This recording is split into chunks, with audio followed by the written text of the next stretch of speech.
We mix our culture with the kingdom. Yeah, man. It's that new summertime anthem right here. This how we do for the kingdom. Now we must whack down, boss down,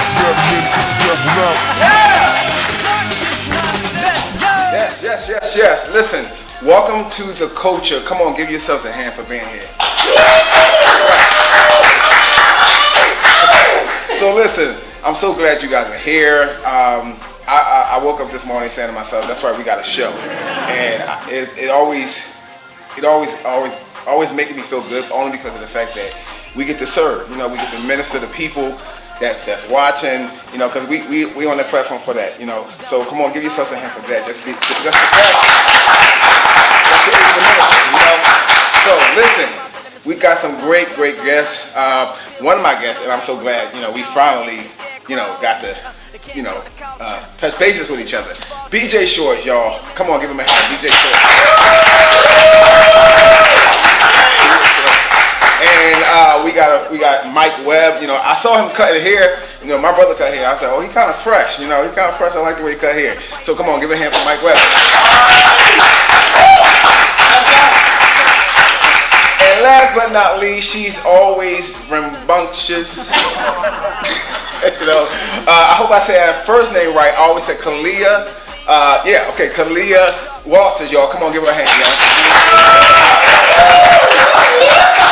So listen, you know how we do all the time, and this is something we knew we were doing, and it's called the Poet's Corner. So my man, Ambition the Poet, he gonna spit something for y'all. Is that cool? So give him a hand. Come on.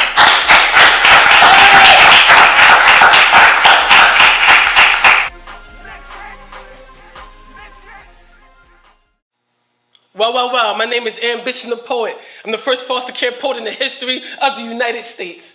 But today we're going to talk about never giving up.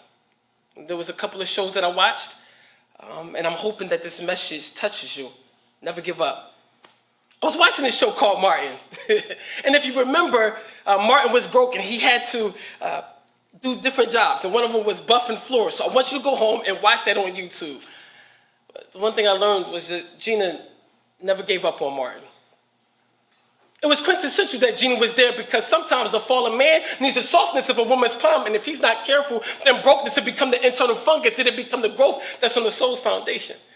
Now, there's some men in the room because if they think that their money is not as tall as a skyscraper, that they have to listen to the mirror that says failure. But money is not the substitution for the complexity of manhood. I wish I could have told Martin to tell Tommy and Cole, see, money is not the problem. See, it's the spirit.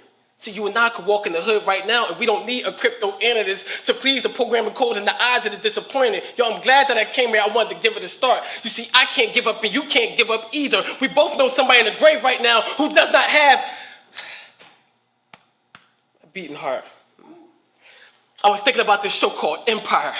And if you remember, Lucius is going broke. They was literally pawning him stuff. But there's something different. Cookie never gave up on Lucius. I started to want to yell at the TV while this was going on. Like, Lucius, your last name is Lion, and that means strong. But today, your last name is Lion, but you're starting to sound like the feline that's on Sabrina the Teenage Witch.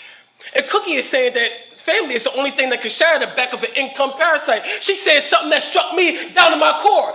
She says, Lucius, when have we ever let being broke stop us before? Can I take a break? If there's anybody in your life saying that you can't do something because of money, tell them to go look at something on Empire. When Cookie told Lucius, when have we ever let being broke stop us before? And that was when my brain started to squirt steroids into my creative juices. Get around the women of faith. They can tap into the future. I still don't know why the hood don't call that the premonition. Yo, I'm glad that I came here and wanted to give it a start. You see, I can't give up and you can't give up either. We both know somebody in the grave right now who does not have a beating heart. I was thinking about Michael Jordan playing with the flu, with the sweat beads leaping from his head, landing onto the shoulder blades of Scottie Pippen. Not giving up is not the movie Color Purple. That was the pigmentation of a woman's stillbirth.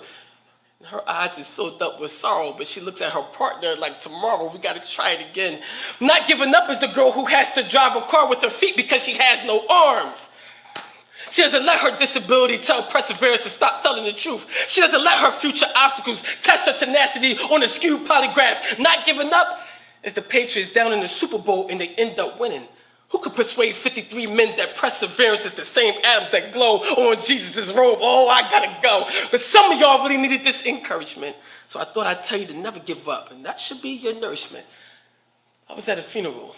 I grazed the casket and I said, you know what? For you, I'll make sure that I give it my all. If you don't remember nothing from this poem, that's okay. Remember what MLK said. He said, if you can't run, then you better walk. And if you can't walk, you better crawl. Well, I thought I'd come here because I thought that I can't give up and you can't give up either. We both know somebody in the grave right now who does not have a beating heart. My name is Ambition the Poet. I'm the first foster care poet in history.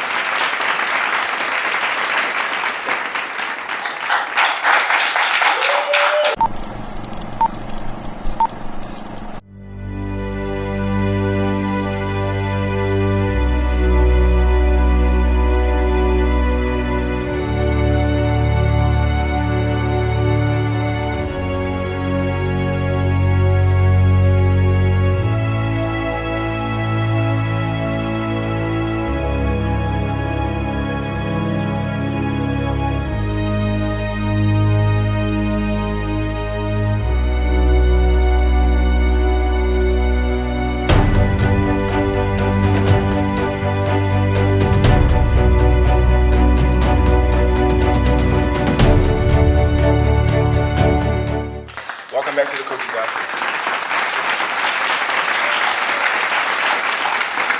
So, our first guest, and I'm going to say I'm proud of him. I don't know him personally, but I will.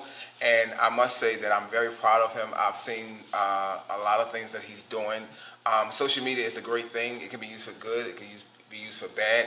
And people want to look good, especially on social media. And he makes people look good, that possibly felt like they didn't look good. But at the same time, I'm glad he's doing what he's doing because it makes people feel good. So please give it up for Mr. Mike Webb.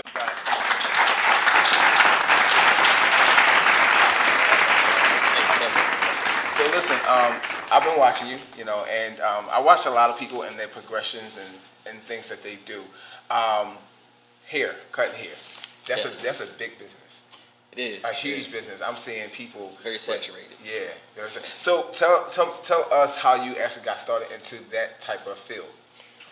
Well, it's funny. My dad actually used to cut my hair.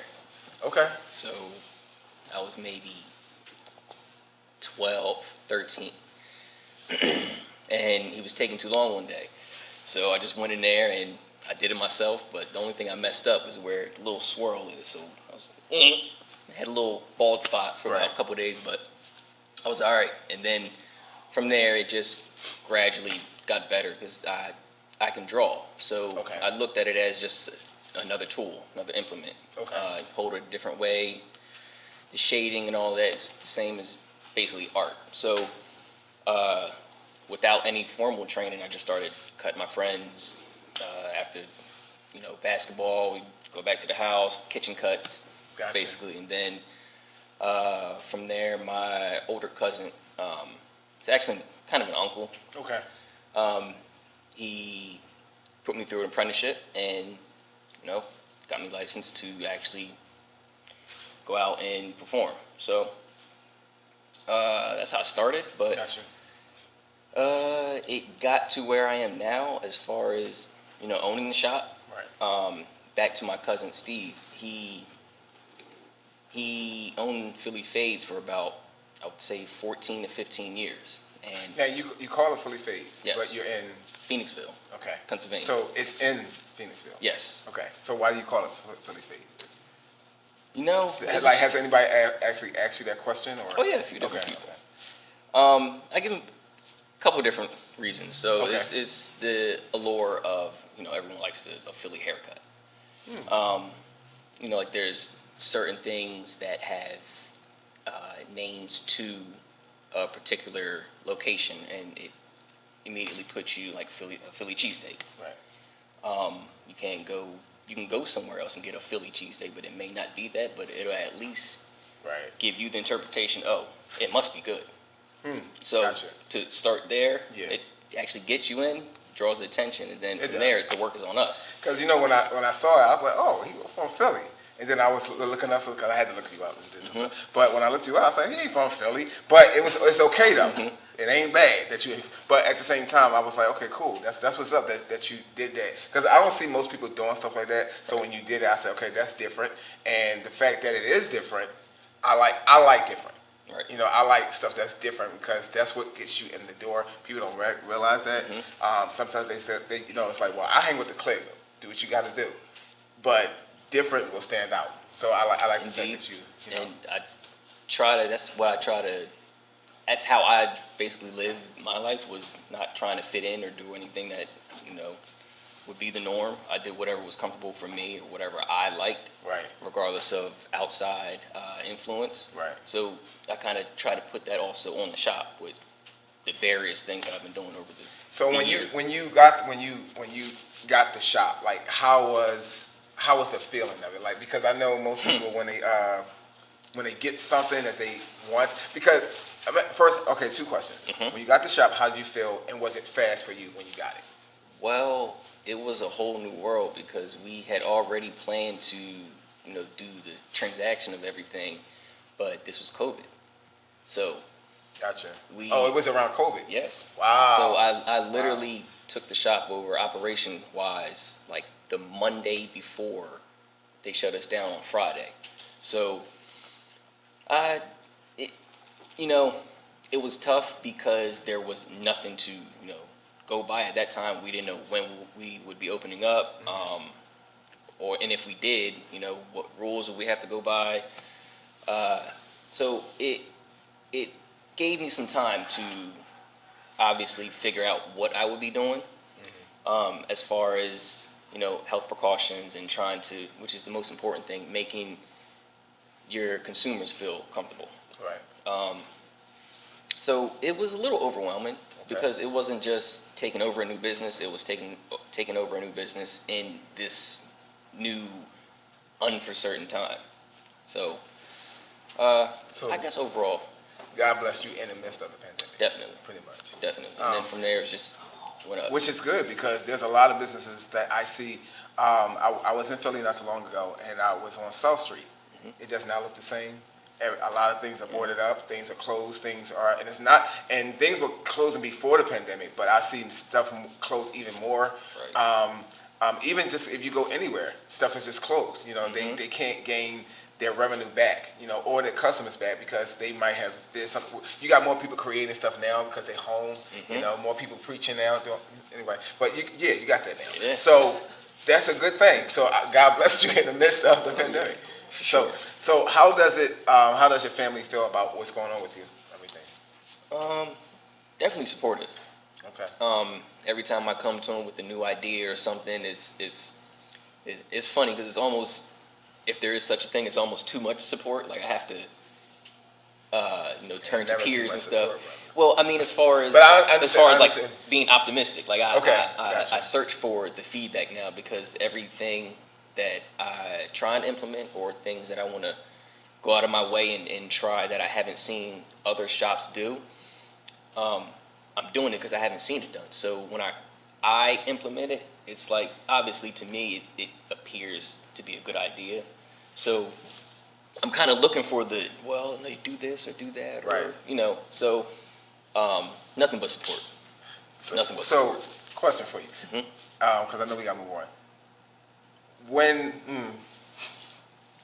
I was trying not to go there. So when you, okay, so what's the feedback that you get? I'm just curious.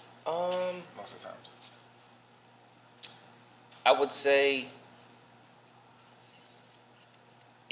I'm looking for the negative feedback to That's where not what I asked you. I said, what's the feedback you get? it's positive. Okay. A lot of positive. Okay. So, okay. and Like, you for example, I've never seen that, or wow, that seems like a good idea. Okay. You know, or Why do you I think would they like do that?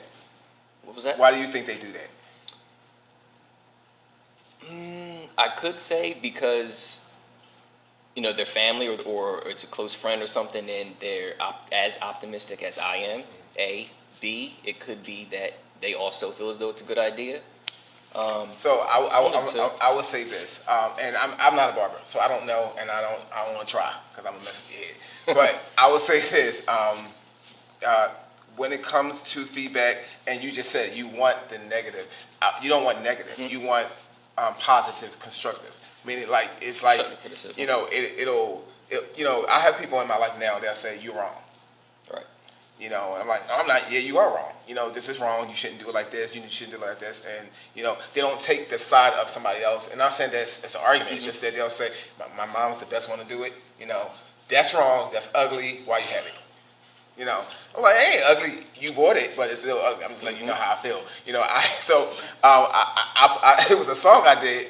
And I tested my family. They was like, this stinks. It's trash. I was like, I like it. They was like, don't put it out. And I listened because, you know, it was a good thing. So I'm glad that you want that, you know. And I will pray that God will send you someone where, and I'm saying that he hasn't. I'm not saying he hasn't. But I will pray that he send you someone that's going to be, not I won't say real, but that's going to be like, listen, Mike, that idea is not cool. Let's go with this one. And I've been getting it. Okay. Now that I've had, I inherited one barber that was there already, and I hired 2 new ones. And over I would say 6 months of all of us being together, 6 to 8 months, like I see that they're comfortable enough with giving me input. Like I would tell them consistently, hey, like I got this new idea, blah blah blah. Here, I would lay it all out. Gotcha. What do you think? Or if you got input, like don't be shy. Like literally tell me, or if you have something that you may think could work a little better, or you have insight on something that I don't, literally tell me. Like I don't, and I've even told him I don't want yes men around me, because like I don't have all the ideas. So if you have some input that could help, then definitely let me know. And they've taken that into consideration. Well, I'm proud of you, and I know that you're going to go far. Now, real quick, I have to ask you this question. I know we kind of like, when you are in your, so for instance, the pandemic, when it hit, and you had that break, real quick, just tell me how you actually mentally got through it. The reason why I'm asking you is because most people, they felt like it was a dry season for them, and God wasn't coming through for them, but it was actually the pandemic. So, you know, because some people blamed it on God, but it was a pandemic. So, like, they're like, God, why you? No, it's a pandemic. Things shut down. So, like, my mom, she blamed it on God, but it was, you know, I told her it was the pandemic, you know. So, how did you, like, feel, like, real quick? For me, personally, it was actually easy, because my mind was off of the world and how in disarray everything was, because I actually had hernia surgery March. So that was like right in the prime of it. And then I had my second daughter. My second daughter was due in May. So combine those 2 things with, now you have a barbershop, but the whole world shut down. Right. Like, selfishly, that it couldn't have happened at a better time for me, because if everything was perfectly fine, I don't know how I would have been able to handle myself and then the baby and then go over here. So just the timing of all of my personal things made everything outside go so much smoother. Wow. So much smoother. All right, so before we get out of here, let me ask you, I want you to definitely tell everybody where they can reach you. If there was a barber looking at you now, you know, that was inspiring, and they said, you know, I want to get into, you know, just being a barber, what would you say to them? So your camera is this camera? That's your camera. I would tell them to don't do it for the money. Do it because, for that simple feeling of when you give someone a haircut that you may even think is okay, and you show in the mirror and you see their face light up and they tell you his words like, oh, it's the best cut I ever had. Like that feeling alone is something to strive for. Like it's definitely satisfying. So, and with that, you know, that word goes a long way, because then the money will come. So a lot of people do it for the money, and then you end up, you know, cutting a few lines here or there, no pun intended, and then from there the money may dwindle. But again, you do it for the actual satisfaction of the clientele and yourself. Like for me, it feels good to have someone smiling and cheesing in the mirror after you made them into a completely different person. So don't always do it for the money, is what I would say. I like that. So, you can tell everybody where they can reach you, how to get in touch with you. You have anything coming up, or? I have a lot. Okay, you want to share real quick? Sure. Philly Fades and Nerd Merch game store right down the street in Phoenixville. We have a charity series event coming up. So every month will be a different video game for a different charity. May 16th and May 17th is the FIFA 21 soccer tournament. The following week will be the 2K tournament, NBA 2K, and then the preceding week will be the Madden tournament. And these specific proceeds are going to the Phoenixville High School. Summertime, I have 5 different events coming up. There's a 3-point contest, dunk contest, a soccer skill event, which I have a star soccer player host.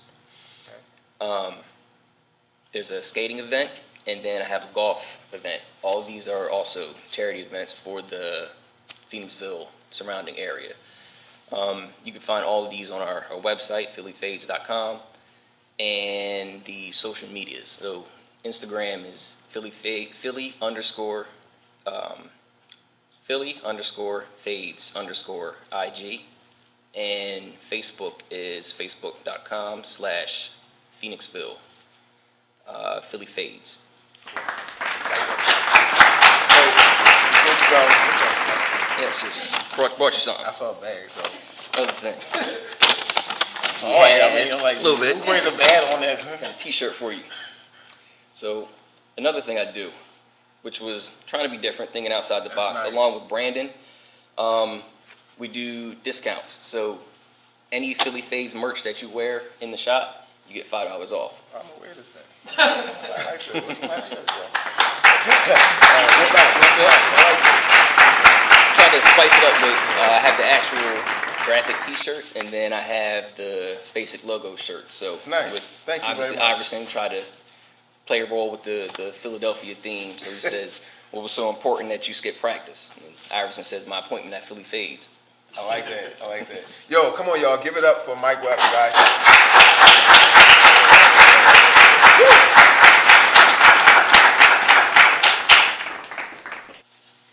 Oh, that was I'm sorry. We'll be right back.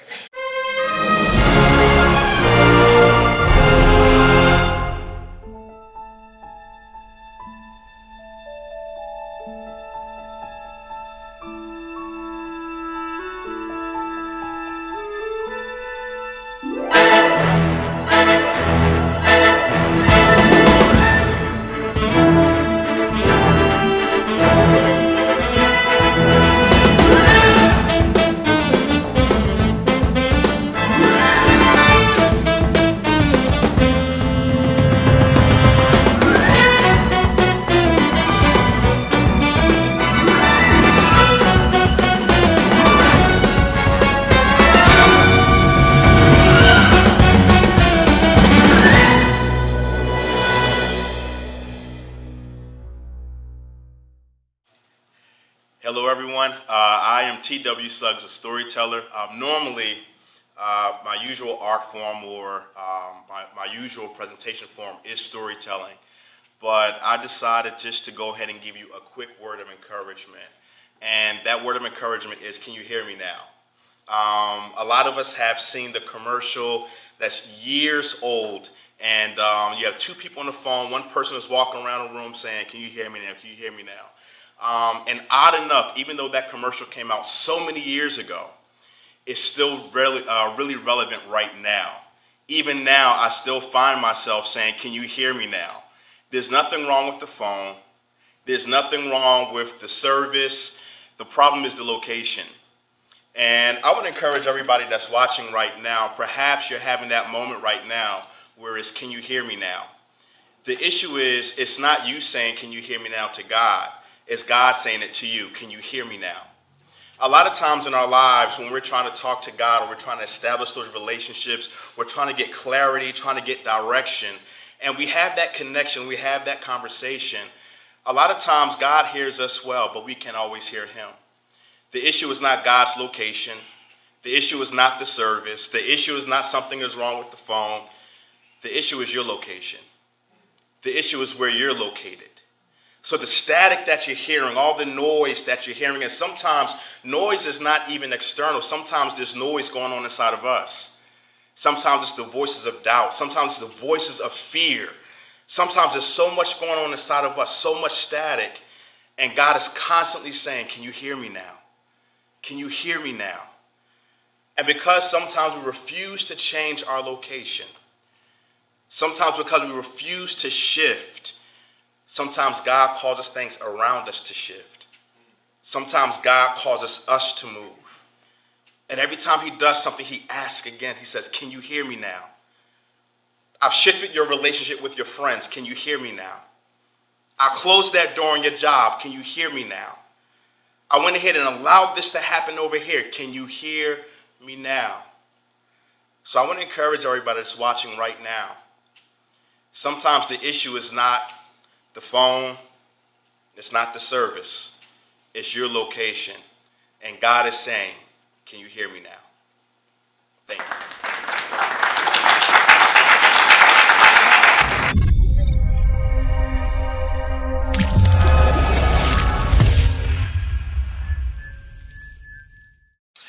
Welcome back to the coach, you guys. Come on, give yourselves a hand. I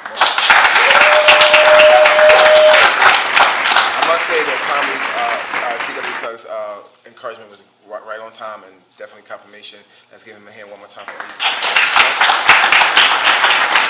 So my next guest, when I saw her, I actually went to an event, and I like to meet people that just act like they already knew you, and that was this guest, and I was like, does she know me? But it was good though, because sometimes when you go to events, people just really stuff and they don't say nothing to you. Yeah. And it's most of the times like in an environment where everybody's doing something in reference to singing, or so. And she made me feel comfortable, just the fact that I had to be on that show. But I'm glad that she's on this show, and she'll definitely be back. So listen, I need y'all to give it up for Miss Khalia Walters. You guys, welcome. How you doing? I am, wow, I'm really excited if you can't tell. yes. So, and we like that. So listen, you do a lot. I know it's in the spoken word, you sing, you minister. I saw that, and that was big for me, because I said, wow, she's doing a lot. And sometimes what happens is when you're doing so much, sometimes it seems like you're overlooked. But God is always watching. Always watching. And the thing is, you know what? The thing is with us, we just don't, we want to rush so much. And it's like, God's like, okay, I got it. I got the timing, and, here we are. So, tell us, you're like a Renaissance woman. So tell us how you actually got started into what you do. Because I can't really pinpoint it to one thing. What I do? So, let's pinpoint it to one thing in reference to ministry, because I know you minister. And you're no joke when you minister either. You saw me? Yeah, I saw you. I see a lot. Go ahead. So go ahead, talk to us. Well, I mean, I guess I quote unquote got saved. Or Sure, I like to say, are you saved? So generic. I like to say, I answered. Like there was a call in 2012, 2011. I answered. Like, what's up, Jesus? What? You called me? Like, what we doing? And, since that time and up until now, it's being you. Like, being who you are, being authentic. God called us, each person in different things. And so I can't even explain how I minister, but to say that Christ in me, and the freedom allows me to pour out and give whatever he has for whatever individuals at that time. Wow. Yeah. So, I know people were watching you, like your son, you have a son, right? I do. I have two sons. Two sons. I do. So, and it's so funny because I saw her actually, they're in ministry with her, and I saw that and I said, wow, that's good, because a lot of people leave their kids home. From church, they don't, it's like, then when they go home, it's like, what you want, mommy? I said, sit you down. And it's like, mommy, did you just come from church? I know what I just came from. So it's good that Yeah. you know, put your kids. Even I know my mom put me in church. You know, and I didn't know who Christ was. Yeah. You know, going to the altar, you still don't know who Christ is. You know, going back to your seat, you still don't know who Christ is. Going home, you still don't know who He is. Yeah. You just know that you were scared into getting saved because the preacher was saying, "Come on, you're going to hell." All I knew was I was going to get saved because of hell. I didn't know that God loved me beyond hell. Wow. So Jesus. it's a good thing that you know you have your kids knowing that there's a freedom in Christ. So I want to applaud you for that. That's a good thing. That's a great thing. To God be the glory. Yes. So Thank you. I know you did some things in reference to singing. So how you got started with that? Is it the Singing? same? Yeah, I saw you singing. Well, it was like a Sing a voiceover. lot, huh? Yeah. Listen. So when you come on the show, I'm not researching bad. I'm researching good. Okay. You know, so because I know you asked me like, what you going to talk about? Somebody else asked. They was like, are you going to talk about something I did? I said, I don't know what you did. Right. That's not the kind of show. Yeah. That's windy. So let us know. Bashir. I was supposed to say Wendy. No, I don't know what I'm talking about though. I'm just talking about Wendy Harris from down the street. You are so funny. Oh Wendy my Harris goodness. from down the street. Okay. So I saw Harris, right? So I saw you singing. So tell us how you got started with the singing. I've been singing since I was a little girl. There's a joy and a freedom in singing. Like, you know, little kids like to sing, and honestly, I was Wait, hold never. on. Edit that Wendy thing. You gotta take that. Go. I Coming after me. Oh my goodness, you are really funny. Like, I know your videos is funny, but you're hilarious. Okay. So I would say that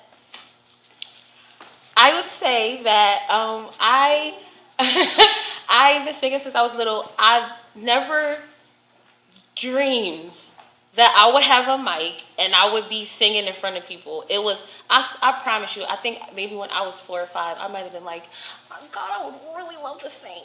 And He like held on to that one thing in my heart, because I'm sure I meant it with everything in me. And then it just turned into this thing where like I get songs and, you know, He gives me songs, and then I have to shout out School of Light Church. I have to shout out my church. I'm not trying to big them up, okay? But they the best. Okay. They are the best. I was very insecure with my voice. I was not confident at all. And when I tell you, them jokers pumped me all the way up, like, you bomb. And it was them filling me with so much positivity. Right. It really, honestly, like, God used them to give me the confidence to step out, like, and just go for it. Seriously, because before, you would look at me and I'll put my head down and I'll just be whispering and stuttering. I get all nervous, and now it's just like, where the mic at?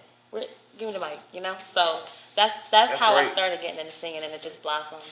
Wow, I like it. Something So else. where the calling on your life, because you do have a calling on your life. Was it okay? So when it comes to that, because a lot of people that have callings on their life usually are the ones that are they're the most challenging. You know, and I'm gonna say chosen, because it's a different, because everybody's called. You know, Okay. like you see everybody called. But not really chosen. Yeah. Chosen is very different. You Yeah. know? So being chosen, what are the pros and cons for you being chosen?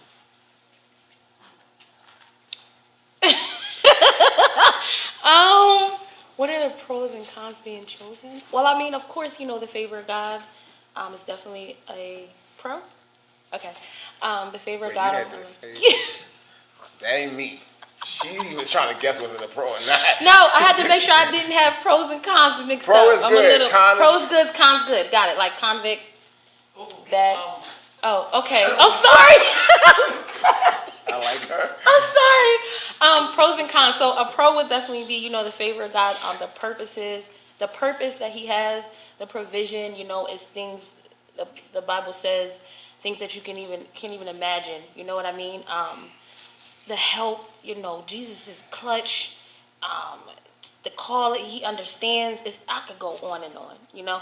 But to be honest, there are some cons. You know what I mean? Not knowing, it's not that easy all the time to walk by faith. It's not that easy all the time to display the characteristics of Christ because we are in this flesh, and it's like, wait, what you say?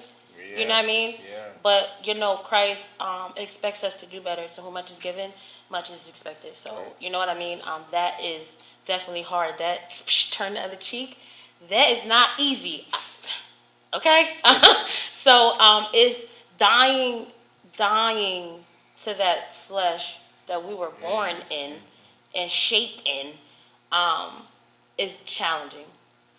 But to God be the glory because he gives us the strength and the grace and all of that to keep going through. But I would be honest to new believers. I don't want to, scare you off, but you need to know, like, he's not a genie. This is not a magic trick. You are not just going to blink 3 times and your life is great. No, some things are a process that you have to go forth and go through, and it does hurt and it does get dirty. But God is good. So at the end of the day, like, I wish when I got saved that you was one of the altar workers.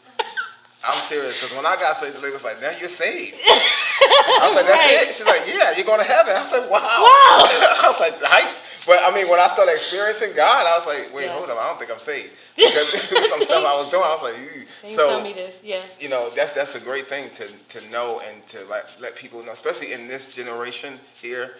This generation here is, they want to know who God is. Absolutely. I was reading something about why millennials don't go to church and why they left the church. Okay. And it was interesting, and I was saying to myself, a lot of the millennials that don't go to church is because they were saying how some of their parents are pastors, so they see what's going on in the house. Yeah. So they'll say, well, why do I go to church if you do this or if you do that?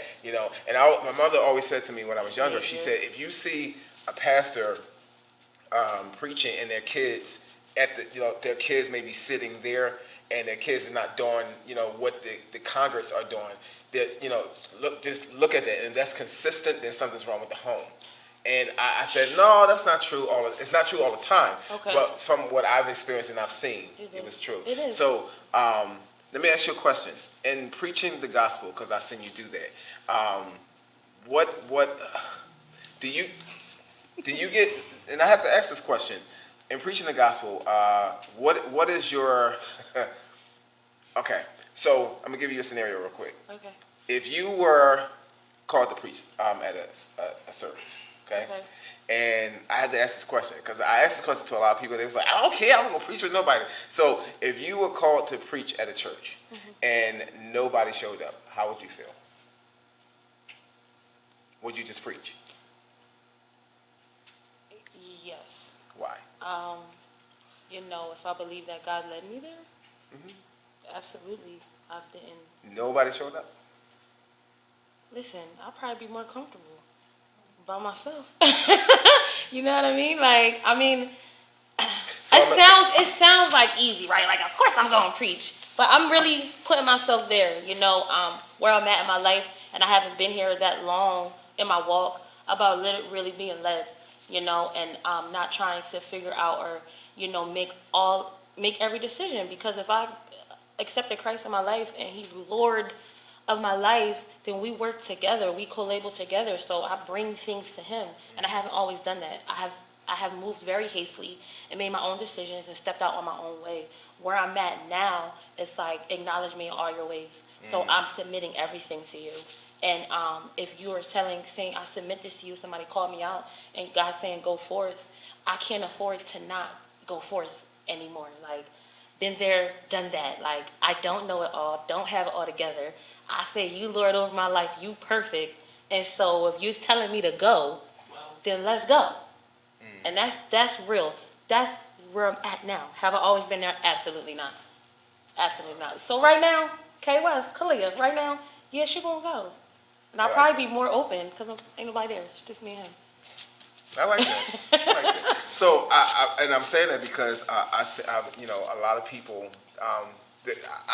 for instance, so if I, myself, or you or whatever, I used to say, and this is what I would say to God, because God, and here's the thing, God may lead me to that place, but I think it's him telling me. Because I'll say, well, God, take me to this. Well, if somebody say, hey, I want you to come sing or preach. I was like, all right, cool. And I'll go consult God. I said, God, just, God, just humble me and blah, blah, blah, blah. And, you go before me, the prayers we pray. God, go before me. Yes, Jesus. Like, I'm behind the cross and you're before it. Yeah. So it's like, and then when we go and no one's there, we're like, wow. And I'm going to be honest with you, the Bible talks about, those that hear faith. Yeah. Because you got to have ears to hear, somebody has to be there to hear, So I'm saying this to say that I'm glad that you said that, but there's going to come a time where God's going to have people there. Yeah. Because they need to be there to hear the word of God. Faith comes by hearing and hear by the word of God. Yeah. They can't hear if there's no one there. Got you. So I'm saying this just to say that I want, I'm praying that God will, because He's going to elevate you, because it's already there, and the fact that you're in this spot because God is going to use somebody like you because of the fact that it's like, hey, listen, I'm ready. I'm not afraid. Yeah. And the dreams, your visions, all those stuff, keep writing those down. Because when you forget to do that, it's like, okay, God, I forgot. So, and that's how He dealt with the prophets. Write this down. Okay. So I just want to encourage you to keep doing that. Don't slacken that. Writing certain things down. You know what? I'm listening to you, and it's so funny because now that I think about it, thank you. That was Holy Spirit. That brought it back to me. I've actually done that. I've actually done it a few years ago. I was in a shelter, like in the mountains. It was real. Me and God was really on the mountains. And I was working for the shelter. I promote and, help people connect and network. And the shelter needed money, and they weren't familiar with the community. And so I'm new to the area. I don't know anybody. But I felt led to help this shelter and put a community event on. And so I did what I could. But I'm new to the area and nobody knows me. And I had this big event on the top of a mountain. It was beautiful, and nobody came. Nobody came. I was me and my son, my 11-year-old. I was pregnant with my 2-year-old. And I feel like those moments are preparation because God wants to know that He can trust you. That's right. Without you knowing what's ahead. That's right. So it's like, let me see how serious you are. You say you love me, you want to obey me, you want to follow me. I'm going to set something up and see if you can still go forth and be okay with nobody not being there. You know what I mean? So I feel like those situations or that scenario would definitely be a preparation. Yeah. Can I trust you to go forth no matter what? Wow. I like that. So real quick, I want you to just, you have anything coming up? I do. Okay. Let's share it to people. Tomorrow, actually, I will be speaking at a all-white fashion show party with Ambition the Poet. He has a show going on tomorrow. It's completely sold out, so it's going to be it's a pretty big deal. I am partnered with him, so I'll definitely be speaking there. You definitely will see me there. Also, even he has something else coming up that I'm a part of. There's a play coming up on May 2nd. I will also be speaking there. And I have a lot. There's a lot of things going on, but those are my most recent things that are going on. Like it. I like it. So real quick, tell everybody where they can reach you, get in touch with you. The infamous information. K West. K West. Yes, everybody. So K West, you can reach me on Facebook and Instagram at @thereal_K West. K West is a world, okay, where freedom, joy, and purpose collide. Any type of exposure is an exposure free fall. Any type of media, any type of promotion, whatever it is, we do it. So definitely hit me up. And also, I'm running a special for promo videos. Okay. Products, businesses, brands, whatever it is, I'm running a special for promo videos. So definitely reach out to me and we can just glow. I like that. K West, y'all, come on, give it up for K West. All right, we'll be right back.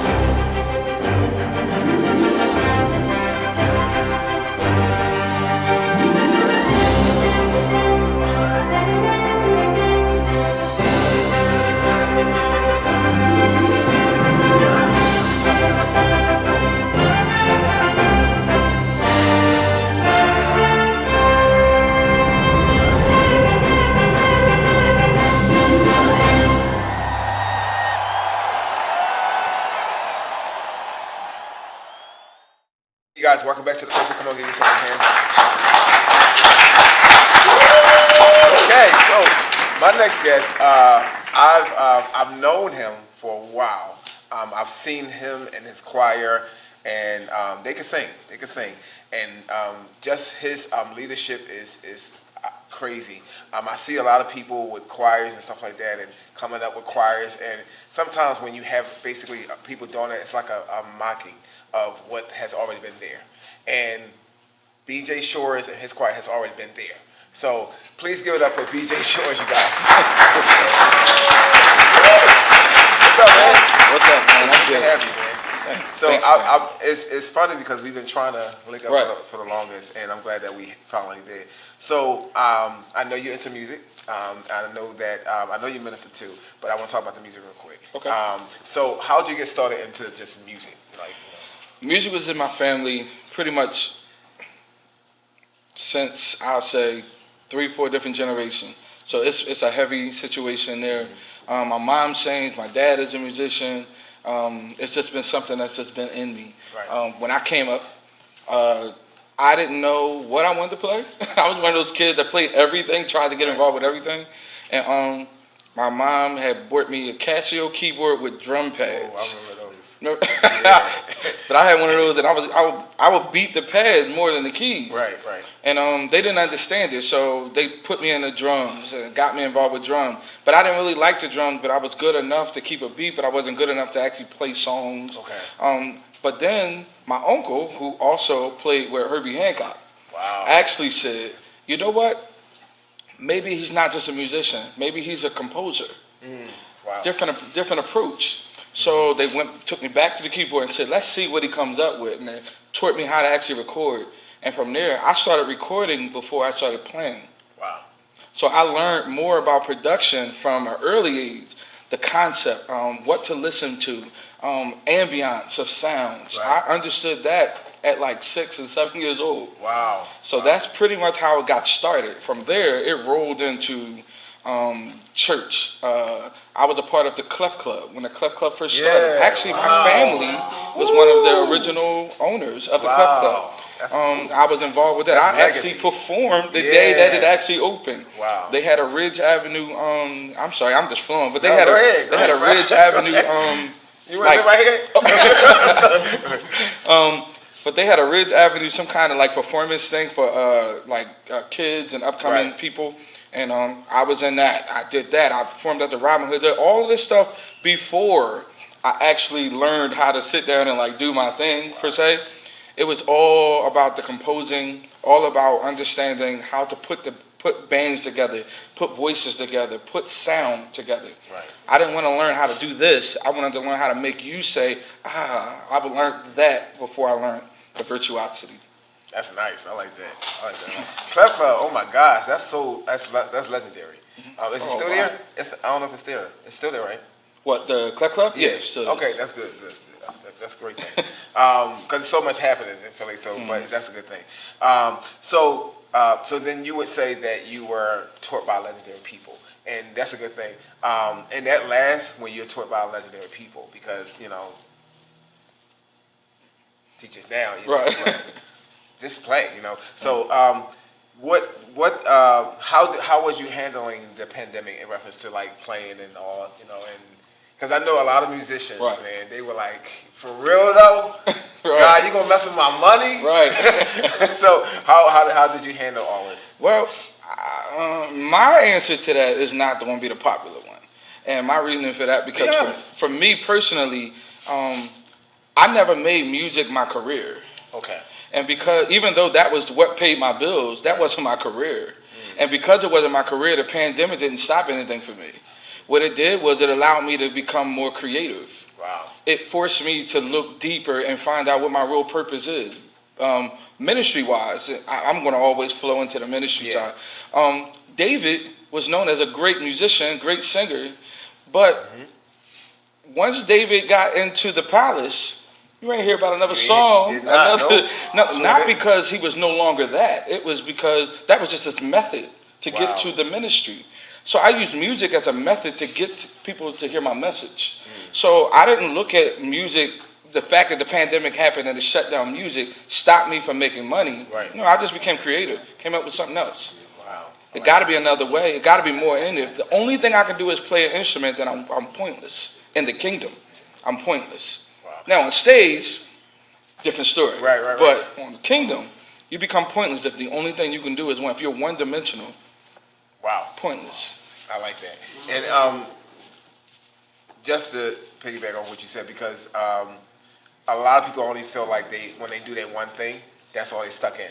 You know, especially people in church. You know, Right. It's like, I'm just here just to let him wait for the Lord to come. Right. And he ain't coming. You need to do, that's why he told the disciples, like, why are you standing here? Like, go, Right. handle yourself. So, ministry-wise, I know music influences ministry, but I know that you speak, and stuff like that. So, like, how did you get started? Was it because of music, or that was just the first thing you got into? I would say it was a catalyst. I think music was a catalyst that got me into it. Okay. I look at it like this. I'm a conduit.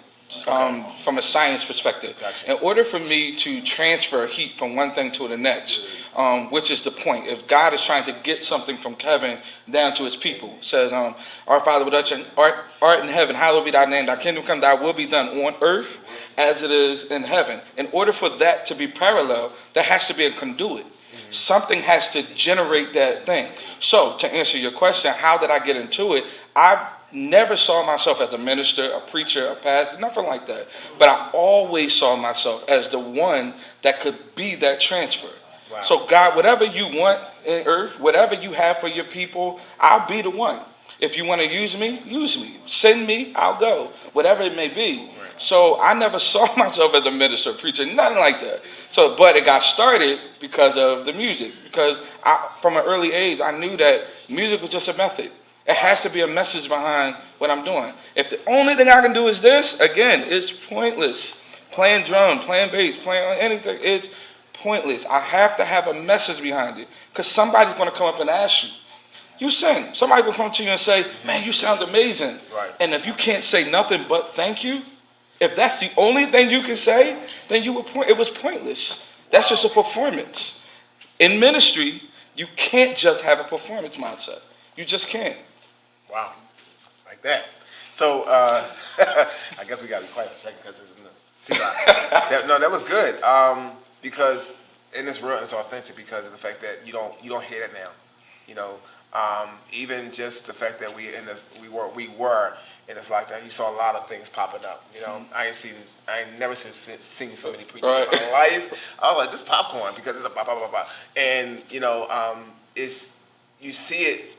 But when you see it, it's like, okay, I don't have nothing else to do. Mm-hmm.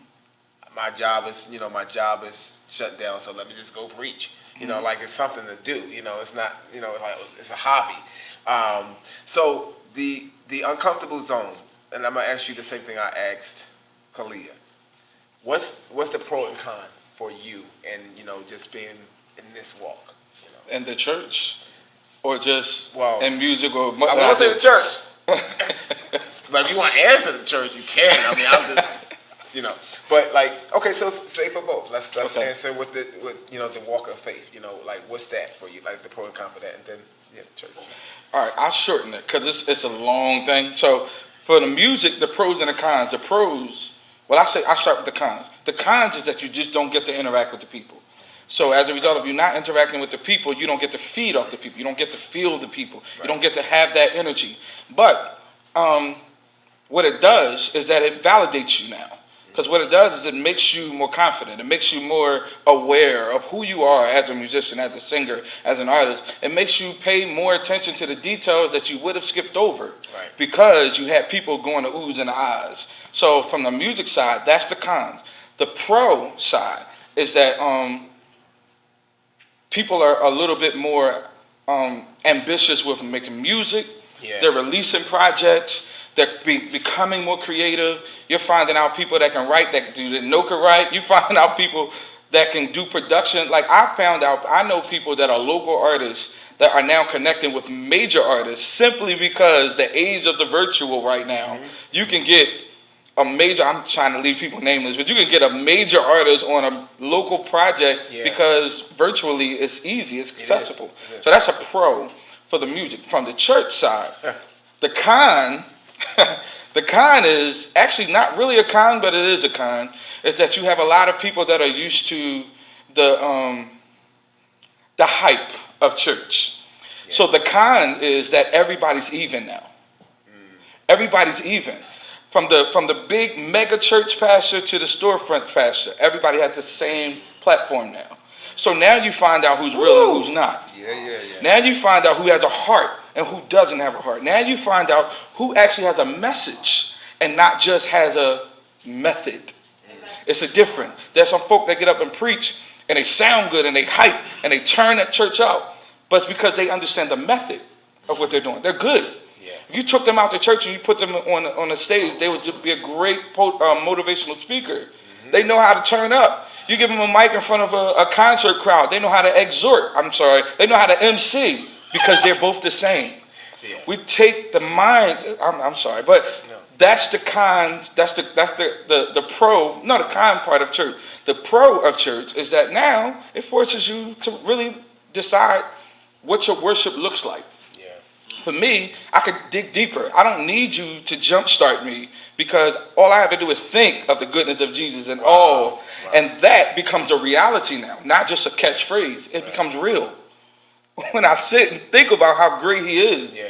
And when I began to think about all he's done for me and all of this during the pandemic, I didn't lose a job. The fact that I still have food on my table. Yeah. Folk in my life have not passed away and all of these things. I can literally lose my mind without a church.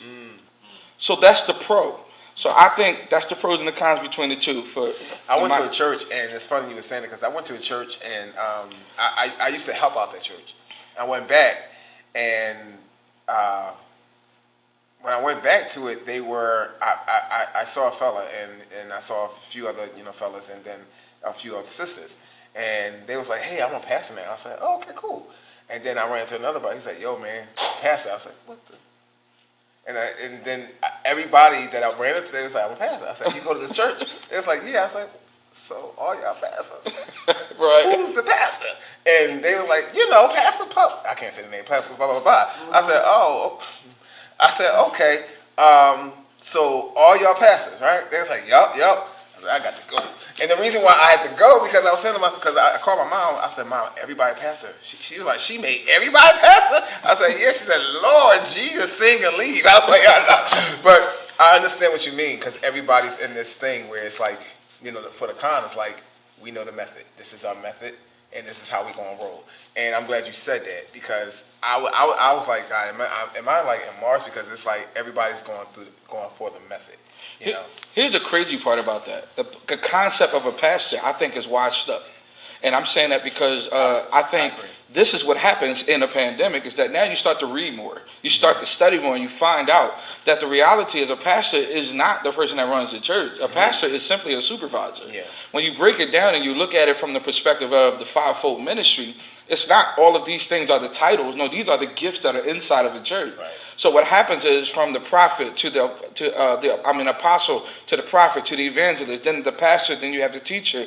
The pastor is the one that's actually at the bottom of the totem if you want to look at it. So what the pastor does is he deals with what comes in. So why can everybody be a pastor? It's because there's so many people that need a supervisor. Everybody needs somebody to listen to. Everybody needs somebody to take direction from. Everybody. Right. So I'm not saying that to say it's a good thing all these people were becoming pastors. Right. But what I am saying is that it kind of does make sense from a perspective of flock and sheep. Right. But here's where I have a problem with it, is that all of these people are becoming pastors and they have no flock. Right. My concern with that is, well, who are you shepherding? Who are you leading? And what are you shepherding? And what are you leading? Because that's a spirit. Right. So what are you actually doing in this? And if you're going to use this pandemic as a stepping stone, a stepping stool, then there has to be I say it like this. At some point, church got to work. I've been going to church for so long, at some point, it got to work. I got to actually see manifestation. And if you don't see manifestation, then what is the point? Why are you doing it? So much more I could say about that, but I'll stop. So, real quick, so when it comes to your group, and I know you guys are still like doing something. Yes and no. We're not a choir no more. Now it's just a worship team now. Okay. Literally, it felt like God just said, grow up. literally. And I said, okay. And I put a standard in place. Just being honest, I put a standard in place and said, anybody that wants to grow up, y'all stay. Everybody else, I get with you. Love you. I'll stay in touch with you. I'll keep counseling. And half the group left. I went from 30 to 7. All right, Gideon. Wow. And I was fine with it. Right. And the 7, right now, hands down, this is absolutely the greatest piece of ministry that I've ever done musically with the 7. Wow.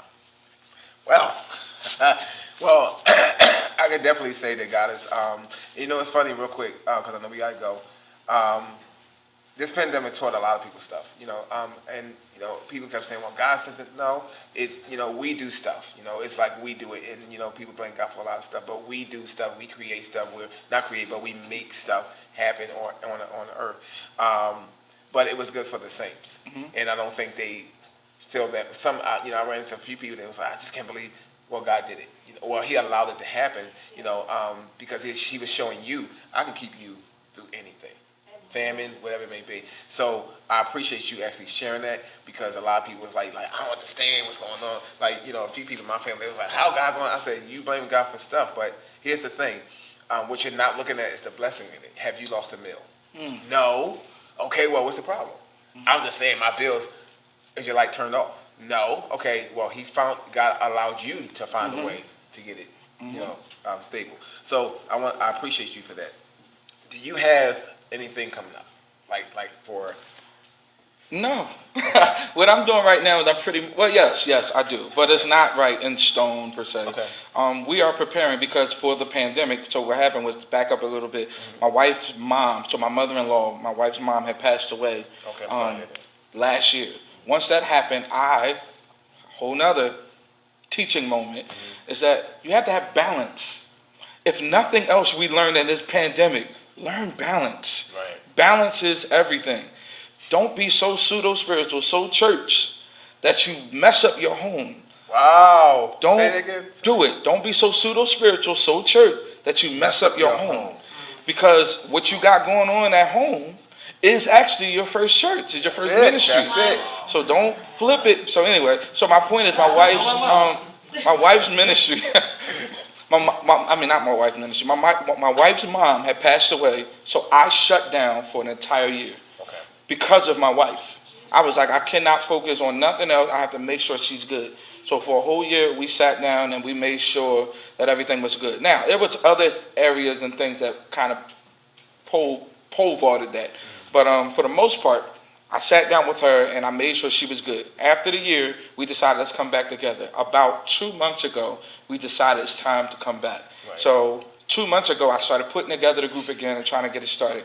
We finally just started rehearsing, getting stuff back going, got the project, starting to work on the project. So at this very moment, there isn't a specific thing, but probably in the next 2 months, I'm going to do some kind of like live social media experience, because I don't call them concerts, I call them experiences and encounters. Either way, because I believe there's a difference between an impact and influence. You have to be one or the other. Make a choice. Wow. You're either going to impact something or you're going to be an influence. Influence is something that takes time, but impact is immediate. They both are good, but which one are you? At any moment, any ministry that you do has to have that. I said that we're going to have an encounter or an experience. Both of them are one or the other. That's what we're creating right now. So I would say in the next 2 months, somebody's going to be impacted or influenced. I like that, and I'm looking forward to it. Really, man, you really blessed me. You really blessed me and encouraged me with some things for confirmation. So I want to say thank you for that. Yo, tell everybody where they can reach you. You can reach me on on Facebook. Facebook, just search my name, BJ Shores, BJ Shores, Shores. Instagram, same thing, BJ Shores. Best way. I have a photography company. Yeah. My photography company is called I was waiting for you Shooters to say Photos. something. That's fine. Shooters Photos, SHORTERZ, Photos.com. You can go there and you can find any of my information about my pictures, but we weren't dealing with pictures today. No, it's cool. Thank you. Listen, yo, give it up for BJ Shores, yo. Come on. All right, and we will be right back.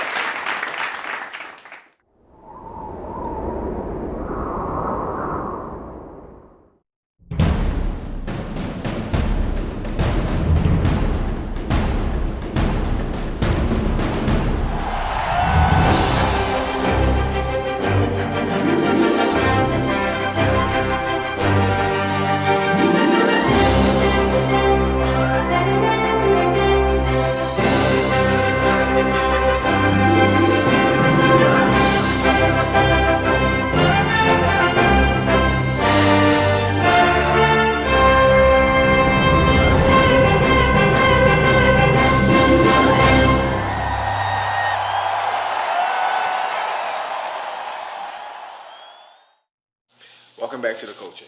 So we usually do a final thought, and my final thought is bridge. When I was like about 8 years old, I was in a car with my mom and my dad. It was an old car. I don't know if you guys remember a Rabbit. That's what we used to call the car. And we rode past this bridge, and I asked my dad, I said, what's that? He said, it's a bridge. And I was like, okay. So I kept asking a lot of questions. He's like, you need to sit down and be quiet. So I just kept looking at all the other bridges, and I said, wow, that's crazy. So I never knew that a bridge at that age was to take you from one place to another place. My encouragement is when you're crossing a bridge with people, there are times you're going to argue, like they may say, hey, hurry up across the bridge. Come on, man, let's go. No, you hurry up. No, you hurry up. No, you hurry up. And what'll happen is you'll get into an argument on the actual bridge. The issue is you not staying there in the middle of the, well, that's not an issue, but you don't want to stay in the middle of the bridge arguing. As long as you get over the bridge. I always tell people, I don't care if you have an argument with somebody, never burn a bridge that you got to go right back to. Because what happens is you never know who's going to be that person that's going to get you over to the other side. So thank you so much for being at the coach.